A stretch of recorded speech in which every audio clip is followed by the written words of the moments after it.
और चलिए आगे बढ़ते बात सोनिया गांधी की। जी हां, ईडी के सवाल सोनिया देंगी जवाब। और इसी वक्त जो बड़ी खबर आ रही है इससे जुड़ी वो आपको बताएं। कांग्रेस की कार्यकारी अध्यक्ष सोनिया गांधी से आज ईडी की पूछताछ होने वाली है।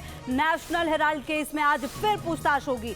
सुबह 11 बजे ईडी ऑफिस पहुंचेंगी सोनिया। 21 जुलाई को सोनिया से 3 घंटे की पूछताछ हुई थी। तो ये बड़ी खबर आपको बता रहे हैं। सोनिया गांधी से एक बार फिर आज ईडी की पूछताछ होनी है। नेशनल हेराल्ड केस में आज एक बार फिर से पूछताछ होगी। इससे पहले 21 जुलाई आपको याद होगा 3 घंटे की पूछताछ हुई थी, लेकिन जिस तरीके से कांग्रेस ने हंगामा बरपाया था आज भी वैसी ही तैयारी की जा रही है। और आज सोनिया गांधी से दूसरे राउंड की पूछताछ होगी। और आपको पता है इस बीच सोनिया गांधी से आज ईडी की पूछताछ से पहले बीजेपी ने कांग्रेस समेत पूरे विपक्ष पर बड़ा हमला बोला है। बीजेपी ने आरोप लगाया विपक्ष भ्रष्टाचार की जांच से बौखलाया हुआ है।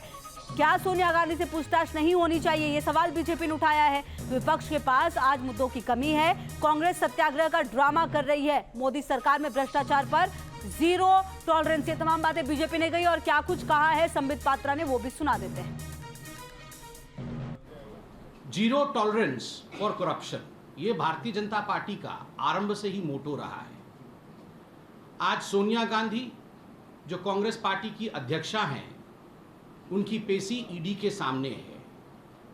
जिस प्रकार का माहौल कांग्रेस पार्टी इस पूरे विषय को लेकर बना रही है वह भी पूरा देश देख रहा है। सत्याग्रह का जो ड्रामा कांग्रेस कर रही है यह भी पूरा देश देख रहा है। आज ये कहना अतिशयोक्ति नहीं होगा कि विपक्ष के पास आज मुद्दों की कमी है। कहीं न कहीं विपक्ष के पास आज मुद्दों की कंगाली।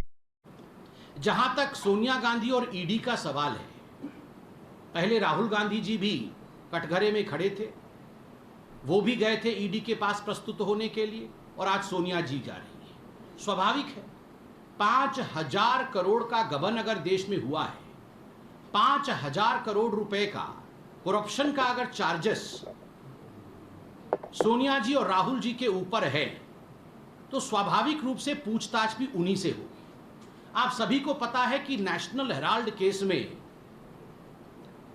76% का stakeholder young India company में सोनिया जी और राहुल जी हैं।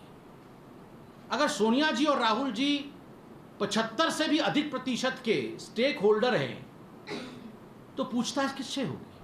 तो देखिए निश्चित तौर पर काफी बड़ा मामला। और मोहित राज दुबे हमारे सहयोगी हमारे साथ जुड़े हुए, उनके पास भी चलेगी, लेकिन उससे पहले आपको लिए चलते हैं कांग्रेस क्या कुछ कह रही है प्रेस कॉन्फ्रेंस में, सुनिए।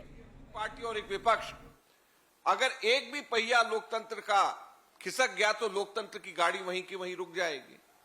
तो विपक्ष के पहिए को काम करने दें, विपक्ष के पहिए को घूमने दें। सत्याग्रह का अधिकार है, लोकतंत्र का अधिकार है, और गांधी जी की समाधि पे सत्याग्रह नहीं करने देना, इससे खराब स्थिति देश के लोकतंत्र के लिए नहीं हो सकती। और आज सबसे बड़ी बात यह है कि मनी लॉन्ड्रिंग के केस के लिए बुलाने की या मनी लॉन्ड्रिंग केस की जरूरत कहां पे से आ गई। आज से लगभग 10 वर्ष पहले ईडी ने खुद इस केस को खत्म कर दिया था। 2016 में भी ईडी ने इस केस को खत्म कर दिया। अब वापस से इस केस को पुनर्जीवित करके केवल इसी वजह से कि सरकार विपक्षी पार्टी के ऊपर दबाव डाल सके कि हम किसानों के मुद्दों को ना उठा सके, हम महंगाई के मुद्दे को ना उठा सके, हम बेरोजगारी के मुद्दे को ना उठा सके, देश की सुरक्षा के मुद्दे को ना उठा सके, केवल इसीलिए दबाव की एक राजनीति खेली जा रही है और राजनीतिक द्वेष की भावना से ये काम किया जा रहा है। और कांग्रेस पार्टी इसकी भरपूर निंदा करती है। हम लोगों को अपने ऑफिस में आने में रुकत हो रही, हमारी गाड़ियां 1-1 किलोमीटर दूर रोक दी जाती हैं।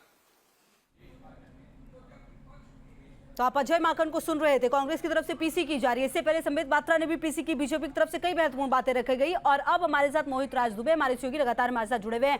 मोहित, बेहद महत्वपूर्ण दिन है, दूसरे राउंड की पूछताछ है, तो आज भी क्या यही होगा? जब 11 बजे सोनिया गांधी निकलेंगी, पूरा कांग्रेस और जो भी उनके सहयोगी है आज भी सड़क पर नजर आने वाले हैं क्या?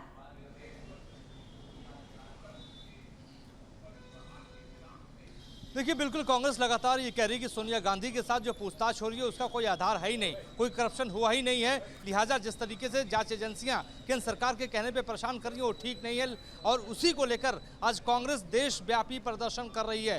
दिल्ली में तमाम बड़े नेताओं का जमावड़ा लग चुका है, चाहे महिला कांग्रेस की बात करें, यूथ कांग्रेस की बात करें, एनएसवाई की बात करें या बड़े नेताओं की बात करें, सारे के सारे नेता कांग्रेस हेडक्वार्टर पहुंच गए हैं और वहां से वो सत्याग्रह करेंगे। एक मार्च करने की रणनीति बनाई जा रही है कांग्रेस हेडक्वार्टर से लेकर ईडी दफ्तर तक, लेकिन पैरामिलिट्री फोर्सेस के जवानों के साथ दिल्ली पुलिस ने पूरे इलाके को, अकबर रोड को छावनी में तब्दील कर दिया है। धारा 144 वहां पे लगा दिया गया है। किसी भी नेता को मार्च करने की इजाजत नहीं होगी। कल कांग्रेस ने सत्याग्रह गांधी की समाधि पे करने के लिए प्रोग्राम बनाया था, इजाजत दिल्ली पुलिस ने मांगी थी, लेकिन वहां पे इजाजत नहीं मिली है। सुरक्षा व्यवस्था के वजह से, सुरक्षा कारणों की वजह से ये दिल्ली पुलिस की दलील है। लेकिन जिस तरीके से लगातार सोनिया गांधी के ऊपर शिकंजा कसता जा रहा है, उसको लेकर कांग्रेस कहीं ना कहीं परेशान यहाँ पे दिखाई दे रही है। कांग्रेस को ये लग रहा है कि एक बड़े नेता, हमारे बड़े नेता के ऊपर जब कोई सुरक्षा जांच एजेंसी इस तरीके से शिकंजा कसती है तो उसको लेकर हम जरूर प्रदर्शन करेंगे। और आपको बता दें कि राजस्थान के मुख्यमंत्री अशोक गहलोत भी